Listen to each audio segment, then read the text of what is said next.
Bem, companheiros e companheiras de Minas Gerais, companheiros deputados eleitos, senadores, vereadores, ex-prefeito Calil, meu querido prefeito, primeiro, obrigado por ter me recebido no aeroporto, por ter me acompanhado até essa entrevista coletiva.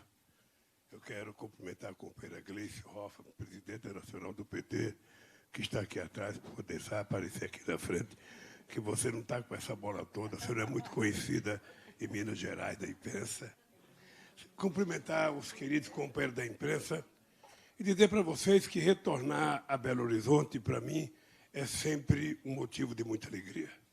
É uma pena que eu tenha que voltar para São Paulo sem tirar proveito da boa culinária mineira. Eu não vou almoçar aqui, vou voltar porque tem compromissos ainda hoje em São Paulo. Mas eu queria primeiro agradecer a todos os mineiros e mineiras que votaram, no 13, no primeiro turno. Quero agradecer o apoio do companheiro Calil, do senador Alexandre, ou seja, e de cada mulher e de cada homem que teve a sensibilidade de, no dia 2 de outubro, digitar o 13 para a presidência da República. Vocês sabem que nós estamos fazendo uma campanha diferente de todas as campanhas que eu participei na vida. É uma campanha mais ranhida, mais polarizada, um adversário mais teimoso e mais tinhoso, um adversário que não faz nenhum sacrifício para contar uma mentira. Ele não se importa de ser o campeão mundial de fake news e não se importa com a qualidade da fake news. Ele não tem compromisso com a verdade. E quem estiver duvidando de mim, poderia sair na rua de Belo Horizonte e perguntar para qualquer morador de Belo Horizonte qual a obra que o governo Bolsonaro fez em Belo Horizonte. Qualquer uma. Alguém me diga qual a obra que ele fez em Belo Horizonte. Inclusive, uma grande mentira que estão dizendo é que eles estão acabando a BR-381 de Belo Horizonte a Governador Valadares, a famosa chamada Estrada da Morte. Essa estrada que foi começada no governo da Dilma, porque nós fizemos ela até Belo Horizonte, depois precisava ir até Governador Valadares. Essa estrada, que é a 381, que foi duplificada, que foi feita concessão, que tem um dos pedágios mais baratos do Brasil no tempo do meu governo, no governo da Dilma foi feita a licitação para fazer o trecho na chamada Estrada da Morte. Uma empresa espanhola ganhou a concessão, depois essa empresa desistiu, não continuou a obra. Depois, já nesse governo Temer e no governo agora, eles estão tentando fazer concessão, não apareceu empresa interessada e a obra está paralisada. Eu, quando fui a Ipatinga, eu assumi o compromisso que, sem ganhar as eleições, a gente vai ter o prazer de transformar essa estrada da morte na estrada da vida, porque nós vamos fazer o que tem que ser feito nessa estrada. A segunda coisa é Belo Horizonte.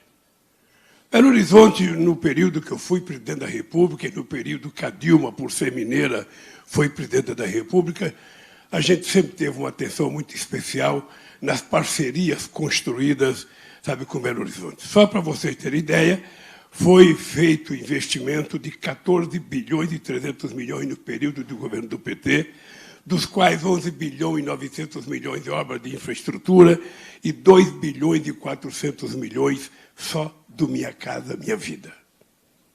É importante que foi contratado, prefeito, aqui, até 2016, 31 mil casas populares. E eu duvido que alguém consiga encontrar uma casa popular verde e amarela do Bolsonaro. Se encontrarem, por favor, tirem uma foto e me mandem. Porque é o seguinte, ele tem utilizado a artimanha, ele veio aqui, ele fez um panfleto para distribuir aqui. Ele distribuiu o material aqui em Minas Gerais, dizendo das coisas que ele fez e que não fez, anunciando obra que não foi feita. Então, eu estou fazendo esse desafio. Quem conhecer alguma obra que o Bolsonaro fez em Belo Horizonte, por favor, comunique coordenação da minha campanha, que até hoje era pelo Reginaldo. Não sei se vai continuar sendo, para saber o que aconteceu. A segunda coisa é que não é possível um presidente da República governar um país se ele não leva em conta a cidade. Nós precisamos recuperar o ente-federatismo, ou seja, um presidente da República ele tem que se comportar como se fosse um maestro que estivesse regendo uma orquestra. E ele precisa conviver com as prefeituras e com o Estado da forma mais harmoniosa possível, porque os problemas que o presidente da República tem que resolver são pertinentes ao povo que mora numa cidade. A saúde, o problema está na cidade. A educação, o problema está na cidade. O transporte, o problema está na cidade. A violência, o problema está na cidade. Então, não é possível um presidente da República achar que é possível governar o país sem levar em conta a relação com a cidade. Não é possível. Alguém imaginar, por isso é que quando eu era presidente da República, a gente criou uma sala de prefeitos na Casa Civil, dentro do Palácio do Planalto. Quem é de Minas Gerais sabe que aqui em Belo Horizonte, na Caixa Econômica Federal, na superintendência da Caixa Econômica, tinha uma sala de prefeitos, porque a gente queria que o prefeito fosse tratado com decência e que não precisasse ficar indo para Brasília, ficar dependendo de deputado para ter reunião com o ministro, para ter reunião com Caixa Econômica. Ele poderia tratar os seus problemas aqui mesmo, e se tivesse problema de uma cidade pequena, a própria Caixa Econômica trataria de fazer com que os seus técnicos pudessem elaborar os projetos para um pequeno prefeito, que às vezes não sabe nem fazer o orçamento da cidade. Então, é esse país harmonioso entre o governo federal, o governo estadual e o governo municipal que a gente tem que prometer e garantir que ele vai acontecer. Eu, agora há pouco, encontrei com o prefeito de Divinópolis, que me agradecia por conta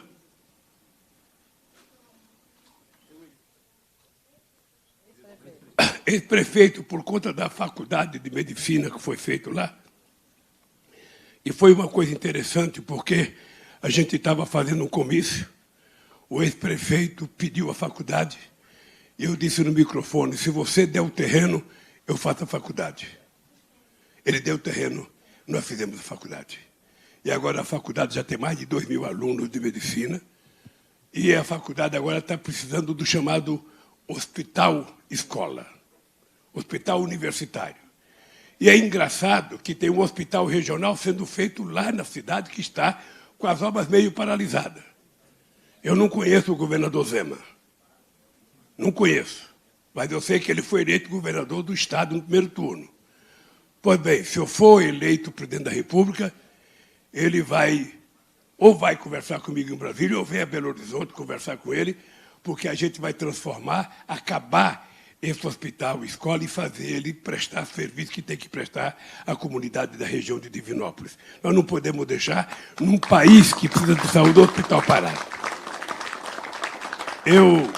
Durante o processo eleitoral, eu cansei de dizer que quando você tem um mandato, quando você é chefe de Estado, você não faz distinção na relação com os entes federados.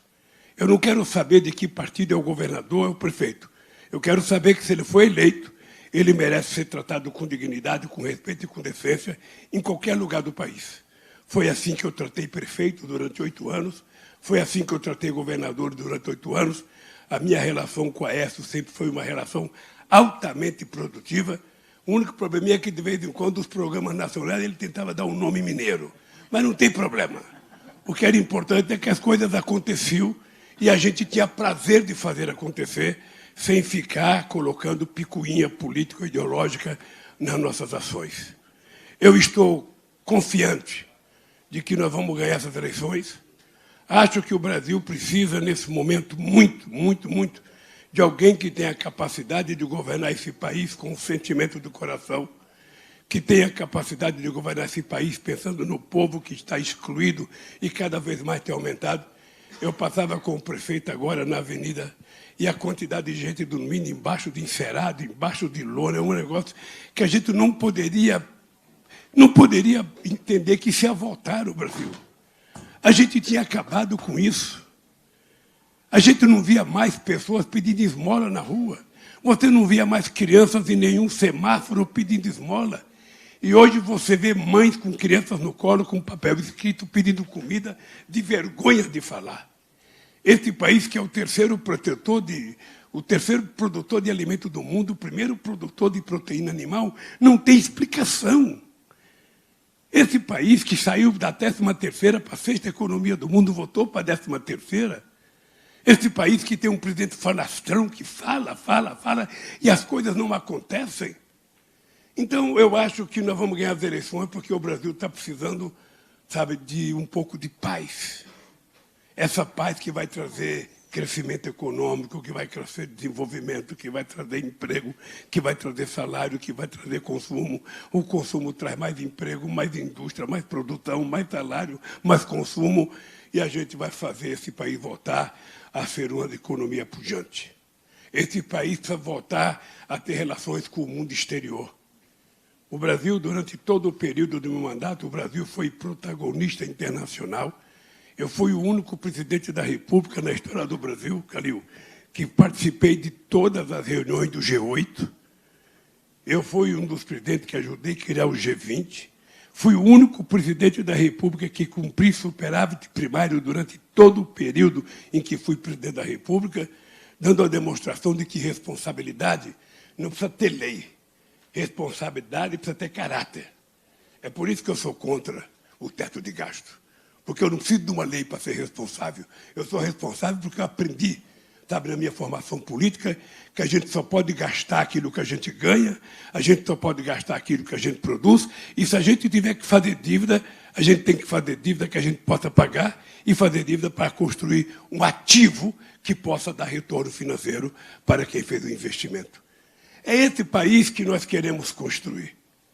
É esse país em que eu venho a Belo Horizonte ser recebido pelo prefeito sem perguntar que partido ele pertence, e muito menos que time que ele torce, e muito menos que religião que ele professa. É esse país que eu quero. Esse país que eu quero, em que as pessoas sejam livres de verdade e a gente possa manter relações civilizadas dentro da diversidade. Portanto, meus queridos companheiros e companheiros da imprensa, eu estou livre para que vocês possam fazer as perguntas de vocês.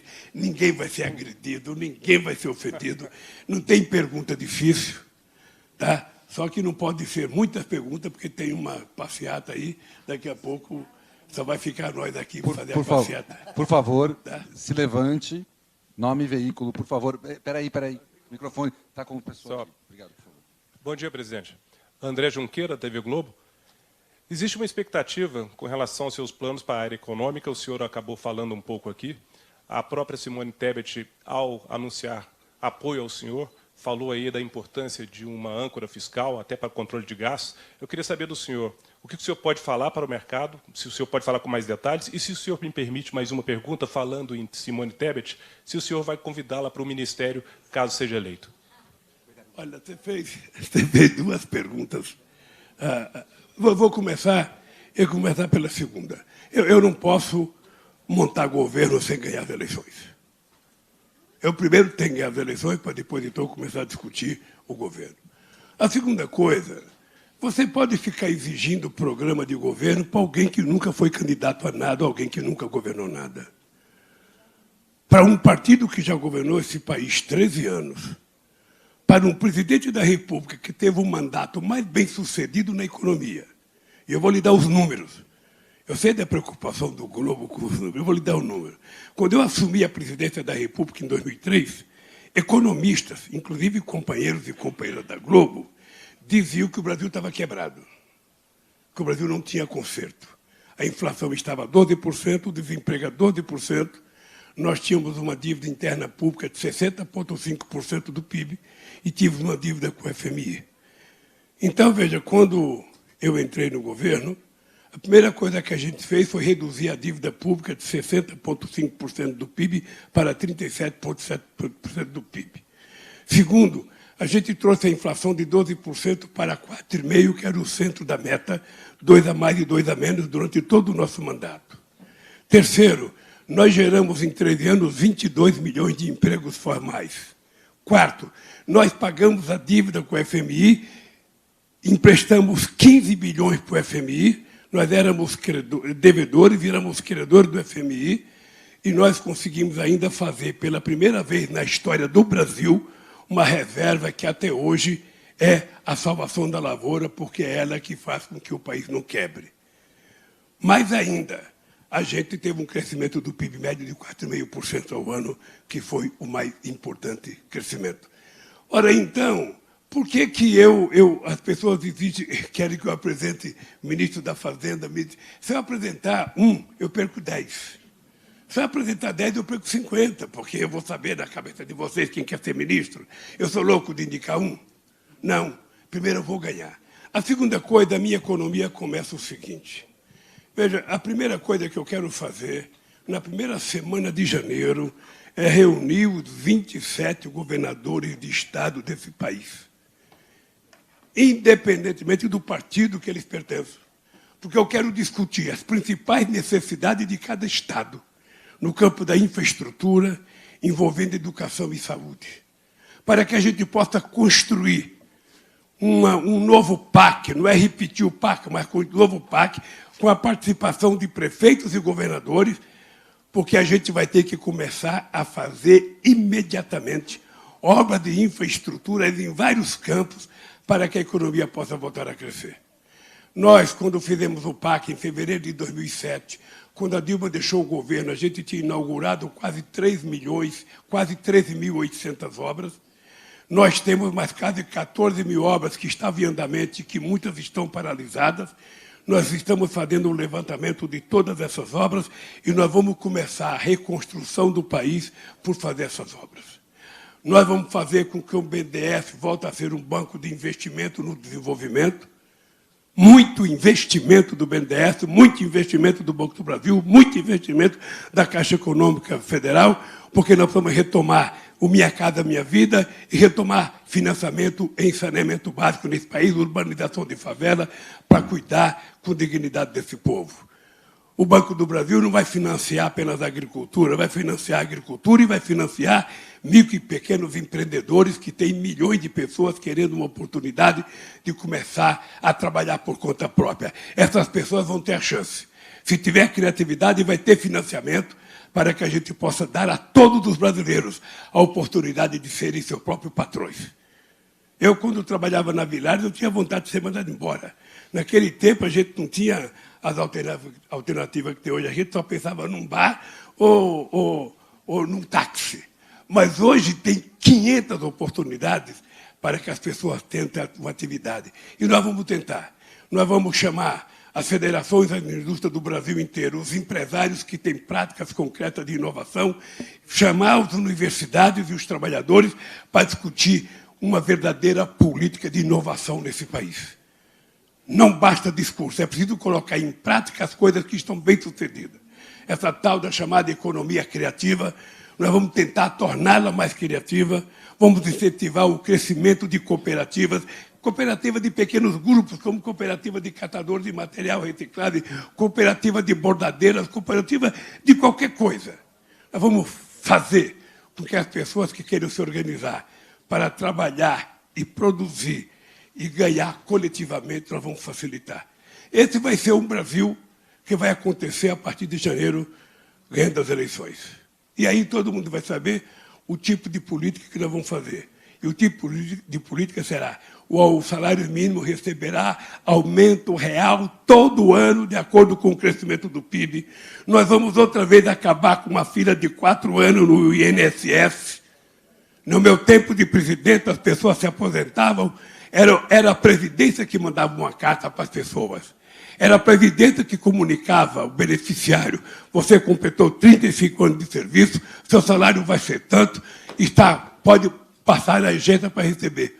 Hoje as pessoas estão ficando 4 anos numa fila para receber o benefício. Nós vamos voltar a ser um país civilizado. Não vamos voltar a ser um país moderno. Um país, inclusive, com uma coisa que eu vou dizer para vocês. Muita gente fala e pouco faz. Mas esse país terá definitivamente, internet nos 8,5 milhões de quilômetros quadrados. Não me pergunte quanto vai custar, porque a pergunta é quanto custará não fazer. Então nós vamos fazer. Próxima pergunta, por favor. Bom dia, presidente. Bom dia aos deputados e às deputadas presentes. É Gabriel, do Jornal Tempo e Rádio Super. Presidente, nessa semana o governador Romeu Zema ele oficializou o apoio ao presidente Jair Bolsonaro e a estratégia aqui no estado da campanha do presidente Jair Bolsonaro é tentar fazer com que os votos que foram tanto para o senhor quanto para o governador Romeu Zema casados vão agora para a campanha do presidente Jair Bolsonaro. Eu gostaria de saber exatamente qual que vai ser a estratégia da campanha aqui em Minas para fazer um contra-ataque a esse movimento da campanha do presidente. Então, primeiro eu quero deixar bem claro, o governador Zema tem liberdade de apoiar quem ele quiser. Não me oporei e nem pensava que fosse diferente. Nunca pensei que fosse diferente. Segundo, a única coisa que ele tem que levar em conta é não pensar que o povo é gado. É não pensar que o povo pode ser tangido para lá ou para cá. O povo tem consciência do que está acontecendo no país. Então é só tomar cuidado para não tratar o povo como rebanho. Tratar o povo como cidadão de inteligência, consciente, sabedor do que quer. E o povo pode medir qualquer 4 anos meu com 4 anos de Bolsonaro. Belo Horizonte pode medir 4 anos do meu com qualquer 4 anos de Bolsonaro. Que se o governador souber 10% do que nós fizemos em Minas Gerais, ele terá um problema de remorso ao não me apoiar.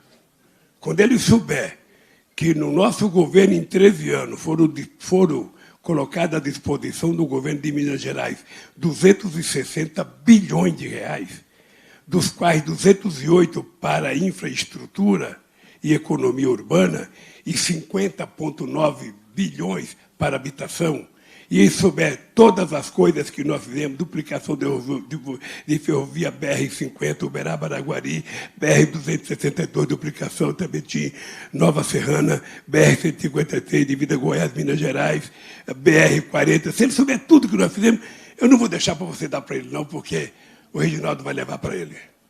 Só para ele saber, para ele tomar cuidado quando ele falar. Agora ele é livre. Ele é livre e eu vim aqui tentar convencer o povo mineiro de que a gente pode fazer mais por Minas Gerais.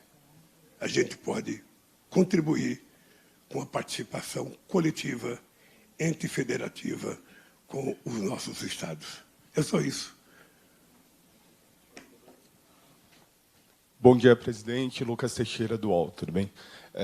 Presidente, seguinte, ontem o senhor falou em coletiva lá em Campinas que houve alguns equívocos, alguns erros da campanha no primeiro turno e estava pensando em certas coisas teriam de ser consertadas. Queria saber se o senhor poderia listar alguns erros que possam ter ocorrido no primeiro turno e falar um pouquinho sobre militância nesse primeiro turno e no dia da votação. Muitas pessoas falaram em medo de votar em vermelho, adesivar o carro. Qual a sua mensagem para essas pessoas? Obrigado. Uma coisa que eu esqueci de falar era que o governador do estado de Minas Gerais precisaria dar uma olhada nos arquivos do estado de Minas Gerais de quantas casas foram feitas aqui em Minas Gerais até maio de 2016. Ele olhar quantas casas foram feitas. Foram contratadas 443.207. Foram entregues 328 mil casas. Na faixa 1, foram contratadas 141 mil casas. Foram entregues 97 mil casas. Ele só precisa saber quantas foram feitas. O cada verde e amarela. A diferença nossa é que a gente fez a casa e as pessoas podem pintar de qualquer cor. Não é obrigado a pintar de verde e amarela. Pode pintar até de vermelha se tiverem vontade de pintar de vermelha. Olha, eu acho o seguinte, por que eu não ganhei no primeiro turno? Porque teve uma parcela da sociedade que não quis que eu ganhasse. Simples assim. E, respeitosamente, eu tenho que admitir que o povo nunca me elegeu no primeiro turno.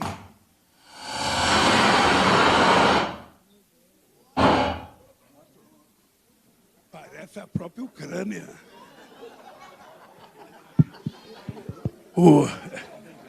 Olha, então, veja, eu sempre acho que o povo é soberano. Você percebe pelo resultado eleitoral que acho que não houve nenhum momento na história do Brasil que a eleição estivesse tão polarizada.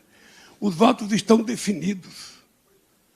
Ou seja, quem é cruzeirense não abre mão de ser cruzeirense, e quem é atleticano não abre mão de ser atleticano. Nós temos aí alguns torcedores do América que nós vamos tentar ganhar, que é o pessoal da abstenção, o pessoal que está aí, que não votou no primeiro turno, e que a gente vai, então, tentar ganhar, sabe, o pessoal que se absteve. Teve gente que se absteve, eu não sei qual foi o reflexo daquele negócio, da biometria, que teve gente que ficou 5 horas na fila e desistiu, eu não sei o resultado disso. Mas eu acho que agora não tem choro e nem vela. Agora, cara, quem tiver mais voto ganha. Agora é hora. Eu estou convencido que vamos ganhar.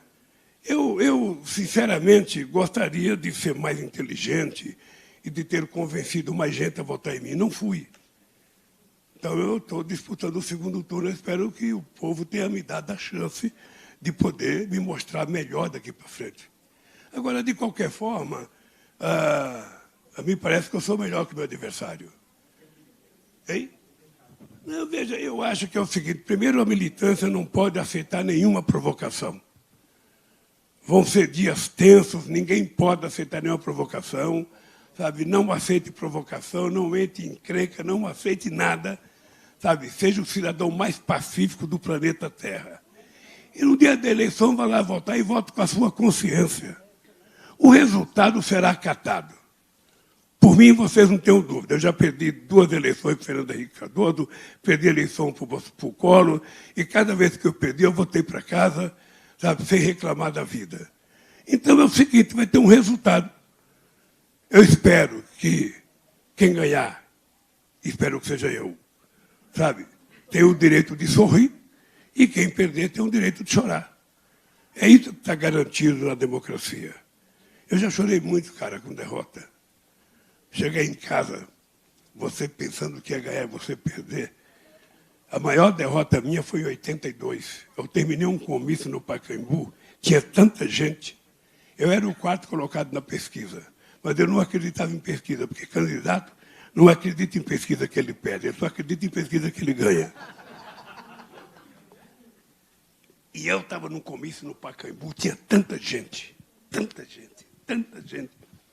Eu estava até com a Marilena Chauí, ela fez um discurso extraordinário. Eu falei: Marilena, eu acho que eu sou governador.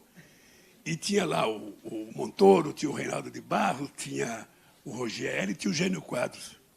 E eu não sei quem chegou com o jornal O Estado de São Paulo, Pelé, o Estado dizia Lula, 10,37. Eu xinguei o jornal, xinguei a mãe do jornal, a avó, jornal mentiroso, de direita, fascista, não sei das quantas. Porra, não é que eu tive 10% mesmo de voto? Aí eu passei a levar a sério as pesquisas. Ela não é definitiva, mas ela tem que ser levada a séria. Você tem que saber a seriedade e o critério com o qual ela foi feita para você levar a sério. E a pesquisa não existe para você, sabe, se sentir derrotado ou vencedor antes. Ela serve para você fazer uma avaliação, mudar de comportamento. E eu acho que nós vamos ganhar, porque há uma tendência do povo brasileiro de que nós podemos fazer mais pelo Brasil do que o adversário. É isso. E o Brasil está precisando de uma nova chance. Esse país não pode continuar sendo um país marginalizado no campo da política internacional. Esse país não pode continuar sendo governado por um presidente que não conversa com o prefeito, que não conversa com prefeituras. Não pode ser governado por um presidente que determina que os governadores são inimigos. Não é possível.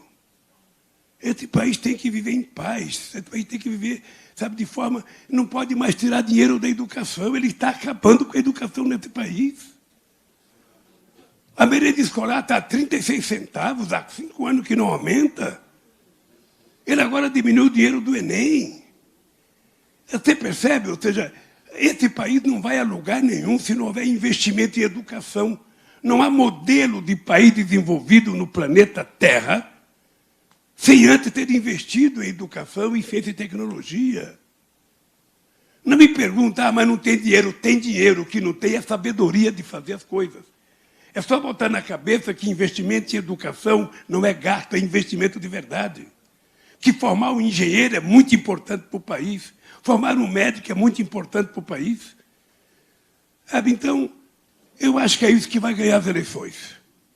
Obviamente que nós temos que ficar espertos, trabalhar muito. Eu tenho pedido para a militância do PT, não tem mais folga. Agora é 24 horas por dia, todo santo dia. E ainda tem que enfrentar fake news. Porque não só você tem que trabalhar coisa construtiva, como você tem que ficar desmontando as mentiras contadas. Sabe, é quase 2 exércitos que a gente tem que montar. E veja, e a justiça pediu para tirar uma coisa nossa que estava, sabe? E não é fake news. Esse que é o problema. É que nós não colocamos uma invenção. O que nós colocamos foi uma entrevista do presidente, ele falando para o jornalista do New York Times. Aquilo não é uma fake, aquilo não é uma mentira, não é uma invenção. Aquilo é ele falando. Ele pensa assim.